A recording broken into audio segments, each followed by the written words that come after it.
Hey everyone, welcome back to the Reclaimed Ranch. So today is a really short video, but we are starting to do the makeover of my guest bedroom into a garden delight. So stick around and we'll start that process.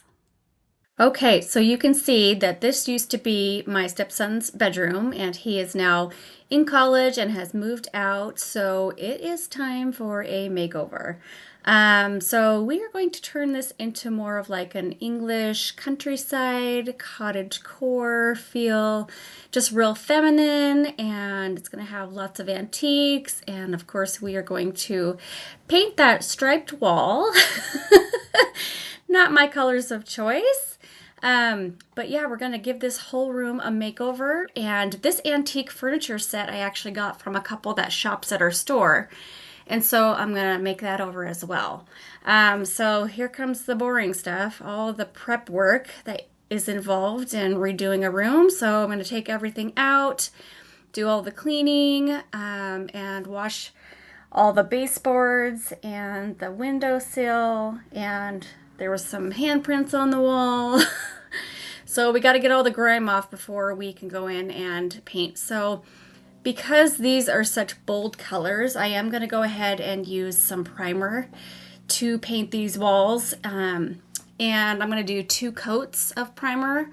And hopefully that should cover it enough because I'm going to be using a really light, it's called Antique White. And it's just the cheap interior paint from Walmart, the grab and go kind. I'm not looking to spend a ton of money on this room. I'm trying to do it on a really small budget and see what things I have in my house that I can use instead of having to go out and buy things. So I'm just going to go around with a paintbrush and get all the corners and baseboards, and then I'll roller brush the rest. Now you'll see that I did try to use my paint sprayer to get because I did the ceiling and everything. But that was just, it was actually more work than what it was worth. So I just went ahead and used the roller on the whole entire room. It's a very small bedroom, and so it didn't really take that much time, but my arm is not happy, that's for sure. So this is the actual color, so it's really hard to distinguish between that primer and the paint. You can still see a faint image of those lines in there, but I figured I'm putting 2 coats of this on anyway, and it ended up covering it completely, so I wasn't too worried about that. But again, this was really tough because I couldn't really see where I had rolled and where I hadn't. So I was just kind of going off, like looking off to the side to see the glare of the paint, to see where it was wet and where it was dry.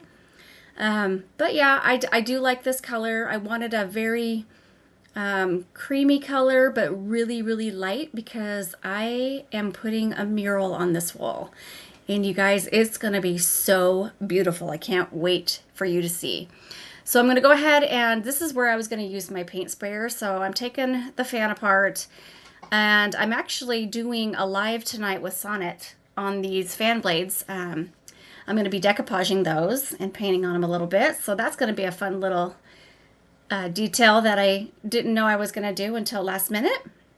So that'll be fun. We go live at 4 o'clock Pacific time or 6 o'clock Central Standard Time. So if you guys want to jump on and say hi, that would be awesome. And then you can see what I'm going to do to these. And I'm also going to show you an easy way to draw the murals on. You'll see in the video later on that I have a little projector that I got from Christmas, and it syncs up to your phone, your tablet, computer, what have you. And so you can find an image that you love and sync it up to the projector, and then it just projects it onto the wall, and then you can easily trace that and use it as a guide to help you with the coloring of your mural. So you don't have to be an artist. I could have probably drawn flowers, but I didn't want to spend 3 or 4 days doing that. And so I didn't have the time to do that. So I want to get this done so you guys can see the finished product. And so we are going to use that little cheater method. It still works wonders, and it'll still be beautiful.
So now I'm also taking the time, there was a little hole in the door, and I'm going to go ahead and just use my joint compound and plug all these holes, as well as the trim. There's little nail holes. I had to kind of nail some of the trim back onto the wall, and I'm going to go ahead and caulk all those areas as well. So here is my projector, and so you can see that it just really blows up that image onto the wall, and you want to have it dark inside so that you can see it easy enough, and then you just trace it out, and then the fun begins with the painting.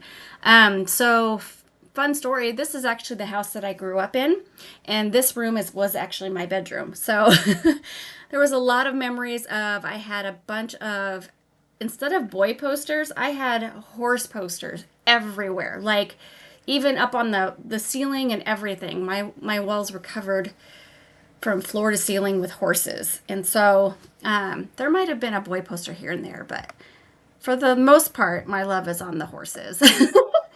So that's kind of fun. So next week's video, I'm hoping to get some of this mural painted for you guys so you can see the transformation. And then I'm going to also try and get some little small projects done that can help decorate the room up and possibly start on the bedroom set, that antique bed and dresser. So I hope you guys all have a wonderful week, and I will see you guys next Monday. And again, if you want to check Sana and I out tonight live on YouTube or Facebook, don't forget that. And we will see you soon. Take care, y'all. Bye.